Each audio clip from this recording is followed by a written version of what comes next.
Source: Art and Design, Luke Hillhouse, E-Built World, and the Digital World. My explores the space between these layers, looking at how they affect the way we produce art and the experience they result in. Framework IO became the structure for the whole project. It describes how I move from input to output, using drawing, painting, photography, collage, and found material before processing it through digital tools, AI, editing software, and moving image.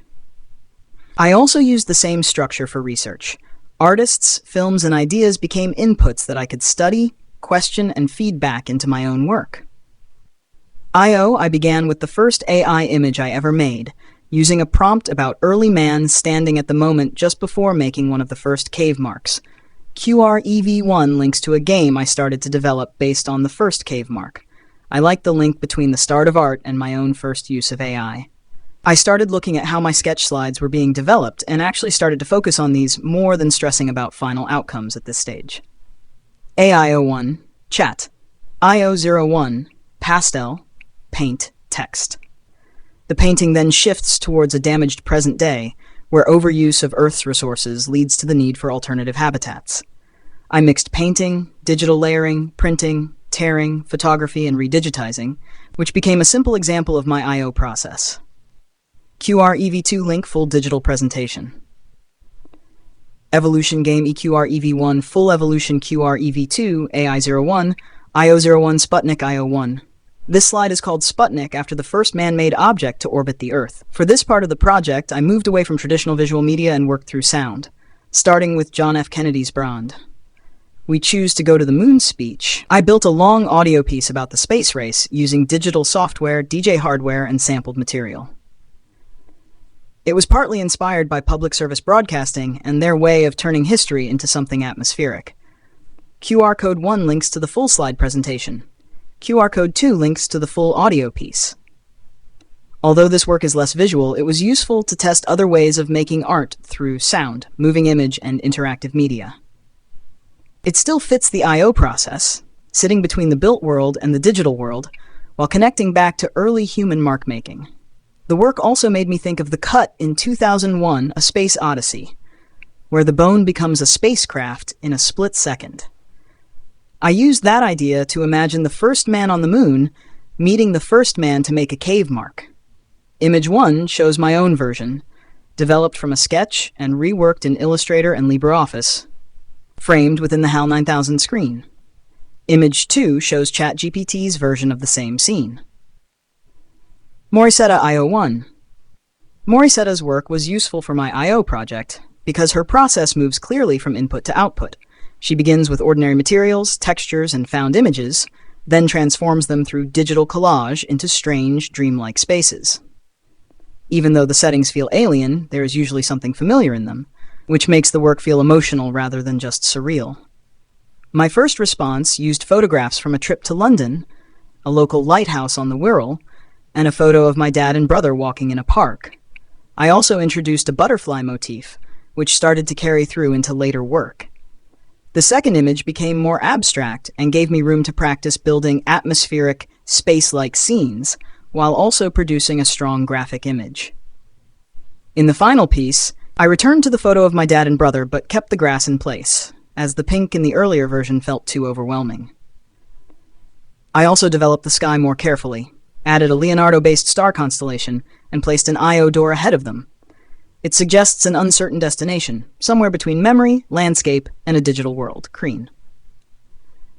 Image 2 shows ChatGPT's version of the same scene. Da Vinci IO1 Slide 6, Leonardo da Vinci. This slide developed from a case study into Leonardo da Vinci. I focused mainly on The Last Supper, looking at the hidden meanings, conspiracy theories, and controversial readings that have built up around the painting. I was also interested in how Leonardo used perspective to make the scene feel immersive, almost as if the viewer is being pulled into the room with the figures. I also looked at Andy Warhol's later version of The Last Supper, which showed how the same image can be reused in a different era and take on a new meaning. From there, I developed a drawing based on Leonardo's sketchbooks, especially his studies of flying machines. I made the page look aged and distressed, then put it into digital editing software and combined it with a Morysetta-style sky. Image 3 shows this developed version. Image 4 shows the result of putting my image into AI with a simple prompt to see how the software would reinterpret it. QR Code 1 links to the full slide presentation. Kubrick I/O 1. This slide looks at Stanley Kubrick's 2001, A Space Odyssey, and the way he directed the film. I was interested in his use of center point perspective, which links back to Leonardo da Vinci, and in the way he kept testing new techniques to produce something visually controlled, but still strange. That felt closely connected to I/O. I was also drawn to the fact that the film was not fully appreciated at the time, and only later came to be seen for its artistic and cultural depth. My response to this was to design a 2001-themed t-shirt for my brother's birthday. I wanted it to work as a personal graphic rather than obvious film merchandise, so I built in hidden references and images of my brother within the design. This took me away from more traditional A-level art methods and into graphic design. The finished shirt cost £18.99 and became a successful final outcome as well as a useful design experiment. I also extended the project further through an image of Leonardo da Vinci wearing the shirt and holding a smartphone with The Last Supper on screen, and through comic-based work inspired by the 1970s Marvel adaptation of 2001, where I inserted parts of my own I/O narrative using AI and felt pen drawings of the monolith. The Sentinel I/O 1. This slide shows the development work for the final piece in this section, which I called the Sentinel. It began with a simple sketch of a man using a vending machine to buy oxygen while living in a hostile environment. I like the idea of turning something as basic as air into a paid resource, because it takes something we usually take for granted and places it inside a damaged, controlled world that linked First Nature with the built environment. I then developed the drawing into charcoal and pastel, including the first QR code I had painted onto a wall. I also spent a lot of time rendering the brickwork, which seemed minor at the time, but later became more important in the wider project. I then pushed the work digitally, using a dome based on the Eden project, along with the sky and planet ideas from earlier slides. The final image brings together the vending machine, domestic life, hostile conditions, a dying plant, urban space, and oxygen poverty to build the world of the Sentinel. The Sentinel I/O 1. This slide shows the final piece for this section and brings I/O 1 to a close. The Sentinel features a young, urban figure inside an Eden Project-inspired dome, walking towards a strange monolith. Behind him, planets are being destroyed, while on the right side of the image, there is a more human-like third nature presence that feels ambiguous and difficult to define. On the left, other habitats appear, including early man, set against dramatic Morysetta-style skies. The piece brings together traditional media and digital processes, which felt right for the themes of this section. I built a lot of small details into the image. The backpack includes a cave handprint, an Apollo 11 sticker, my name, and the I/O title. I also spent time developing the figure's clothing so it had a more urban denim look. In his hand is a smart device, which could either be guiding him towards the monolith or distracting him from what is in front of him. I am happy with a lot of the image, especially the world it creates, although I think I could have pushed the analog. Handmade elements further, so the contrast with the digital parts was stronger. Landscape I/O 2. I/O 2 began as a shift away from the Sentinel. Instead of looking outwards towards space, I turned back towards the ground, landscape, and what sits beneath physical and digital environments. At first, I saw landscape art as mainly traditional rural views. The research changed this. Shan Shui showed me that landscape could be mental as well as visual, while Turner and Constable showed how it could carry emotion, memory, and social meaning. This made me question whether landscape still needs to be natural, or whether it can also include built and digital spaces. I became interested in water and landscape art as the motion often made painting appear more dynamic. Landscape I/O 2 Turner Development Ship. I developed this idea from Turner's slave ship. I began with a simple, almost childlike sketch of the scene, then asked artificial intelligence to generate a similar image. Starting in both ways helped me compare a direct, handmade response with a digital one. As I worked on it, I became more interested in how the painting's movement and social meaning could be shifted into the present. I imagined a shipping container placed on a modern dock, echoing the scene like a warning. Julian Opie IO2. Julian Opie became a useful case study for my IO framework because his work is built around reduction, repetition, and controlled visual rules. His images remove realistic detail, but still suggest identity, movement, and place.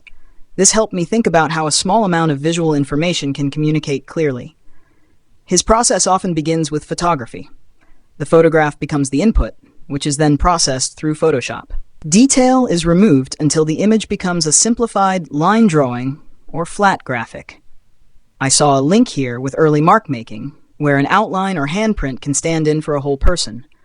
Roads, streets, and Japanese scenes become simplified environments where movement and place are suggested through clean lines and controlled color. For my own work, I tested this process using LibreOffice Draw and photographs of people using phones. I wanted to see how digital devices change the way people experience their surroundings. Opie helped me understand how identity and landscape can become visual data and how realism can be replaced by a simplified constructed version. Architecture IO2 architecture. Following on from landscape, I started to look at how buildings and people changed the genre. As landscape art developed, it began to include towns, cities, and industrial environments. This moved my research away from the natural world and towards design spaces, which became part of my second nature study. I began with classical architecture, then moved through different periods towards early 20th century modernism and architects such as Le Corbusier. I then looked at the reaction against modernism through postmodernism, especially its links with capitalism, consumerism, and visual communication. This made me want to find a built environment that felt more connected to first nature. Frank Lloyd Wright's organic architecture offered that link, so I focused on falling water. It became the main reference point for my final piece in this section. Falling Water IO2. Frank Lloyd Wright is often seen as one of the most important American architects. His design philosophy reacted against some early modernist principles by trying to connect the built environment with the natural world. Rather than making buildings dominate a site, he wanted them to feel as if they belonged there. Falling Water became the clearest example of this for me. I was interested in how the house changes through the seasons, and how Wright uses ideas of hide and reveal. This made me think about my own work differently. Instead of showing everything at once, an image could be choreographed so the viewer discovers parts of it gradually. Hypogeal IO2. My final piece for this section was Hypogeal Landscape. It combines a Minecraft-like aesthetic with an architectural study that moves through different historical layers. Starting at the bottom right, there are fossils of mammoths and traces of prehistoric life. Lower down, I included religious elements and the broken remains of a classical column, suggesting older belief structures and ruined civilizations. The center of the image shifts into organic architecture, where falling water becomes the main focus. Light falls onto the building and the waterfall still runs through it, keeping a link to living nature. Higher up, the image moves into a more commercial and constructed world, with a postmodern building and advertising. In the top left, it shifts again into a digital space. The whole composition works as a movement through first, second, and third nature, from geology and early history through architecture and into the digital world. Intersection IO3. IO3 began with the exam theme of intersection. After IO1 had moved out into space and IO2 had moved underground, I wanted this part of the project to return to the surface of the Earth, intending to a final piece that was located on surface. But research led me to the ionosphere, the upper layer of the atmosphere, where Earth and space collide. This gave the work its title, Ionospheric Intersection. I became interested in this layer because it is not just a natural boundary. It is also used for communication, radar, military detection, and long-distance signal transmission. This connected the theme directly to third nature, where invisible signals shape human experience without being physically seen. Scene became Duga Radar, Chernobyl Exclusion Zone, Ukraine, 1989. Duga Ionosphere IO3. The ionosphere became the actual intersection in the work. It protects the Earth from dangerous solar radiation, but it also allows communication signals to be bounced back across the planet. I represented this through storm clouds, rain, northern lights color, neon marks, and atmospheric disturbance. I wanted this section to feel beautiful but unstable, as if nature and technology were overlapping. This research led into the Duga radar near Chernobyl.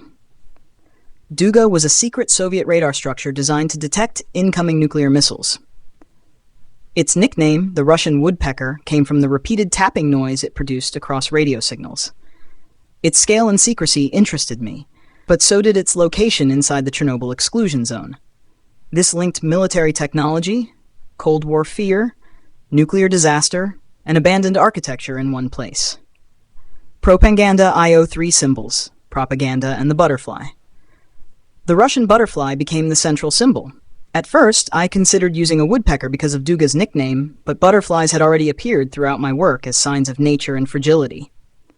I designed a butterfly that does not exist in nature, using red, white, and black to connect it to Soviet propaganda and Cold War visual language. This made the butterfly feel both natural and artificial. The poster on the wall continues this idea. It uses Russian propaganda references, education imagery, and a scientific figure looking at the butterfly. It also includes the only image of me that I have used in my artwork. This made the work feel more personal, but still controlled. Around this, the gas masks, yellow leaves, distant Chernobyl reactor, and falling butterflies suggest evacuation, radiation, mutation, and memory. Technical IO3, technical development and final composition. The final image was built through mixed media rather than one single method. I used felt-tip pens, Indian pastels, paint, digital editing, source photographs, technical drawings of radar structures, AI-generated images, painted clouds and space-like skies inspired by Morysetta. I also used optical effects influenced by Bridget Riley to make the ionosphere feel active, unstable, and slightly difficult to read. Compositionally, I used central one-point perspective, linking back to The Last Supper and Kubrick's centered visual language. The image moves from darkness on the left into bleached white light on the right, creating a strong black-to-white contrast across the page. This gives the work a sense of movement from threat, secrecy and interference towards exposure, brightness and uncertainty. Overall, IO3 became a meeting point between atmosphere, technology, disaster, propaganda, and nature returning. Final IO3-1 atmospheric intersection. The upper section of the image represents the intersection between Earth's atmosphere and outer space. Two ionospheric activity disturbances and visual energy patterns reference activity within the ionosphere and invisible atmospheric systems. 3. Radiation shield. The ionosphere is shown as a protective shield separating human civilization from the radiation and emptiness of outer space. 4. Manipulated weather systems. Cloud formations suggest uncertainty over whether atmospheric disturbance is natural, technological, or artificially manipulated through systems such as the Duga radar. 5. Tonal bleaching. The sky gradually fades into white light to create strong contrast across the composition and emphasize the transition into the unknown. 6. Lightning. Lightning imagery symbolizes instability, transmission, energy, communication, and atmospheric interference. 9. Gas masks. Gas masks represent contamination, fear, survival, and Cold War anxiety surrounding nuclear disaster. 10. Distorted trees. The oversized trees intentionally distort perspective and create psychological unease within the environment. 11. Radioactive vegetation. Contaminated plants and warning colors reference radioactive fallout and environmental mutation. 9. Butterfly and leaf transition. Leaves and yellow butterfly forms create transitions between nature, mutation, technology, and transformation. Chernobyl nuclear power plant. The Chernobyl nuclear power plant. Foreground and ground elements.